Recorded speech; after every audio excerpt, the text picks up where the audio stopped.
we can have a multiple different scenarios, right? So you would be having, so this is our shipper scenario. So first thing which we'll try to configure in our system would be the shipper scenario. The shipper scenario, we all know, we have gone through the terminologies, right? What is the shipper scenario? That your company is producing something. And from there, you want to get it distributed to your distribution center, or you want to get it distributed your product to the customer. Okay. And you are the shipper. And to get this shipping done, you would be taking help of the carriers who would be providing you the transport services. So altogether in this training, we do the three scenario. We do the shipper scenario, and then we do the LSP scenario. Most focus would be there in shipper scenario.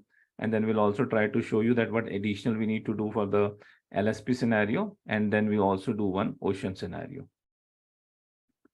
So the shipper scenario, we call this one scenario, which I have put it in front of you, is shipper road. Shipper scenario, which we need to do through the road. So in this one, I need to send it from my manufacturing plant. I need to send it to my distribution centers. And then distribution center would be sending it to the customer, multiple customers.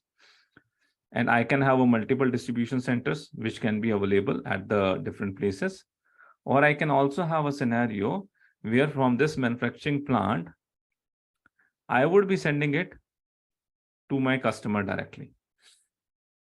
I would be sending it to my customer directly. Okay. I would be having my carrier freight forwarders by which I would be having a service PO contract with them. And then I would be sending it to my customer. So this scenario, if you want to, first we'll focus on this scenario. I have a manufacturing plant. I have a service provider. I have a customer or more than one customer. Basically, these three entities we are having: manufacturing plant, carrier, customer, and we want to make sure that we do the transport management with SAP TM for this scenario.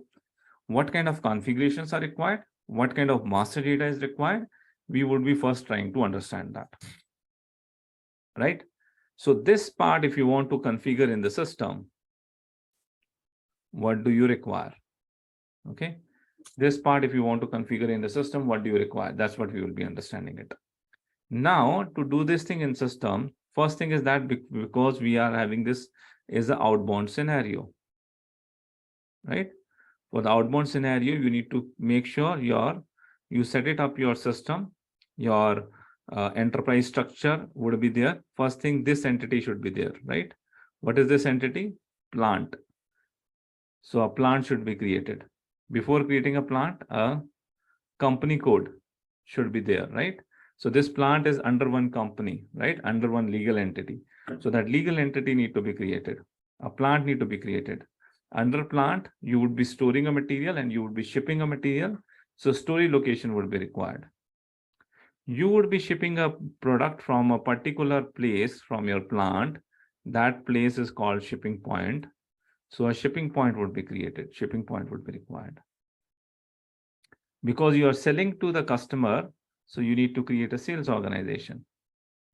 Then you need to create a purchase organization also, because you would be buying services from these carriers.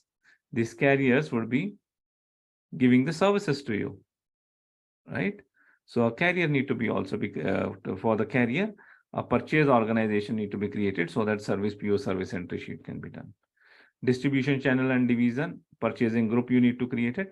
So this is the standard S/4HANA. You need to do the two things. First thing is you need to configure your standard S/4HANA structure.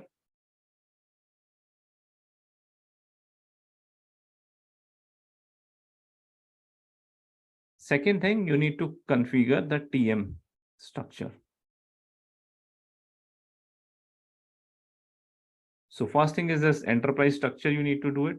The enterprise structure, we need to do it. Enterprise structure, we need to set it for the S/4HANA. We need to set it for the TM. Once the enterprise structure is done, we need to do some standard configuration in the system, where basically we will be linking these both to with the configuration. And then we will require to set up the master data also. Third part we will require to do is the master data setup, right? So these things we need to do in our system, and we will be doing these things from scratch in our system.